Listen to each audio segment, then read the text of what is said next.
Assalamualaikum warahmatullahi wabarakatuh. Mohon izin, nama saya Waspi Kotowi. Izin merekam learning jurnal saya terkait anti korupsi.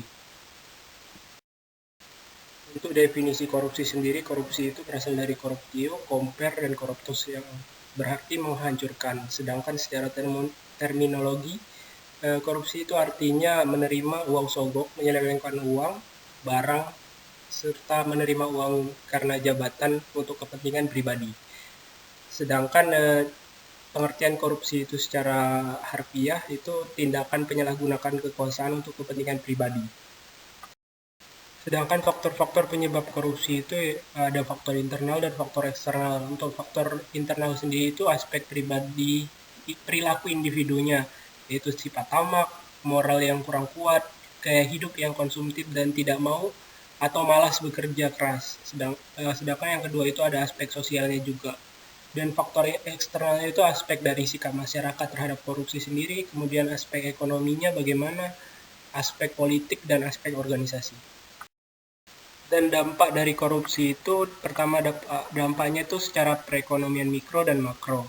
Untuk perekonomian mikro yaitu menurunnya kualitas taraf hidup rakyat, kemudian sulitnya pendapatan ekonomi, kemudian meningginya pola pengeluaran masyarakat, dan tingkat kesehatan masyarakat semakin buruk juga, kemudian menurunnya kinerja sektor produksi, distribusi, dan industri.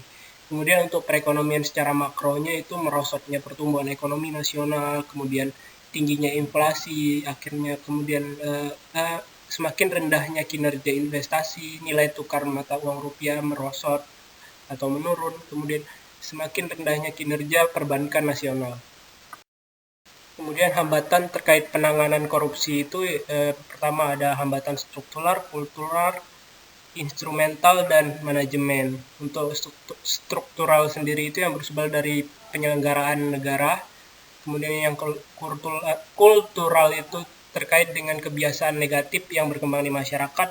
Instrumental itu terkait dengan kurangnya instrumen pendukung dalam membuat peraturan perundang-undangan. Kemudian dalam hal manajemen itu bersumber dari yang diabaikannya prinsip-prinsip manajemen yang baik.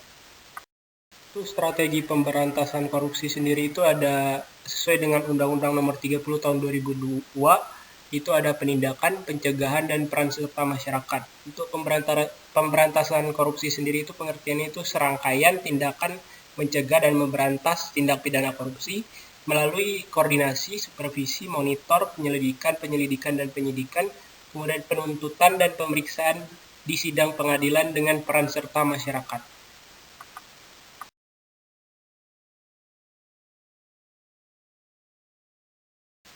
Nilai-nilai anti korupsi yaitu yang pertama kejujuran, kepedulian, kemandirian, kedisiplinan, tanggung jawab juga, kerja keras, kesederhanaan, keberanian, dan keadilan. Kan kesadaran anti korupsi di sini berawal dari spiritual accountability, di mana di dalamnya terdapat sebelum kehidupan di dunia, ketika kehidupan di dunia, dan kehidupan pasca di dunia. Artinya kita sadar betul bahwa korupsi itu sangat menjadi penyakit dan momok bagi kita semua. Demikian learning jurnal saya kali ini. Terima kasih.